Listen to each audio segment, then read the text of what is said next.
Hello everyone and welcome to day 2 of our energy challenge. After this video, I cannot wait to hear more about what you've been experiencing with your active so far.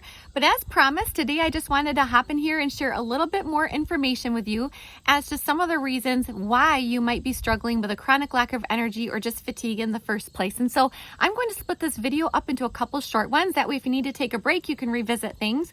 But first of all, I just love that there is a clean alternative like active that we can use to really help us get through some of these slumps, along with some of the other benefits that I've already shared with you. But as I mentioned before, I'm also very passionate about just getting to the root of health challenges. I really like to know the why behind anything that is off in someone's health, because when we fix the problem, oftentimes then we don't even need to depend daily on some of these quick fix energy tools. So I really love that active can serve that purpose for sure when needed. And honestly, if someone is just looking for a quick fix, but it can also really provide some of those extra health benefits and just provide a healthy way to flavor your water that helps you feel amazing. So, but for those of you who might be looking for a get to the root fix, or maybe you're just not even sure, this video is definitely for you. So let's talk about a few key areas of our health that can really contribute to low energy levels, swings in your energy levels, and even chronic fatigue.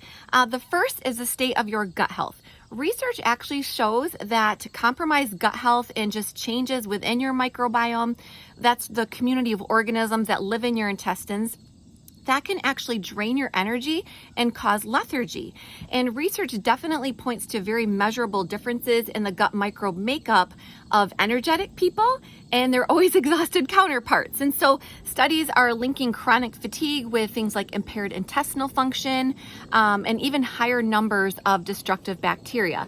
So gut balance really affects your overall energy in several key ways. First of all, serotonin, that is a neurotransmitter that is associated with sleep and mood. That is actually produced in your intestines. And so having an imbalanced gut can really create difficulty with producing proper levels of serotonin, which will directly impact things like restful sleep.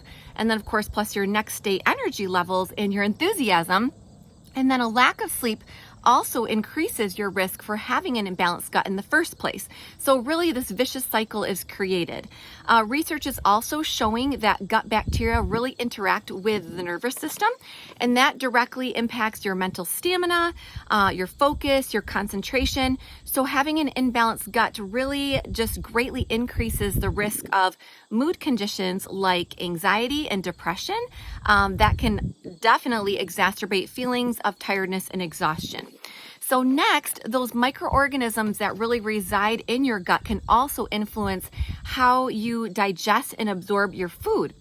So obviously, if we're not absorbing things properly, we are not being fueled by our food properly either. Okay, we're going to continue talking about this gut connection, but then we're going to also add on inflammation, because those two things are directly connected to one another. Really having an abundance of these detrimental kinds of gut microbes escalate inflammation in your body, leaves you feeling exhausted all the time. Why is that?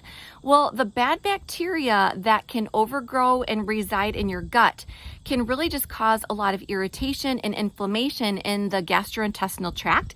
And this will definitely play a role with how energetic we are feeling during the day, because chronic inflammation in the gut just creates like this vague experience of tiredness. It just kind of lurks in the background, often with really no known causes, and it can last for months or years with people really having no idea that that's actually what's going on. And so what happens is the body just kind of starts to shut down in face of this pseudo or this false infection to really preserve your energy. Isn't that really interesting?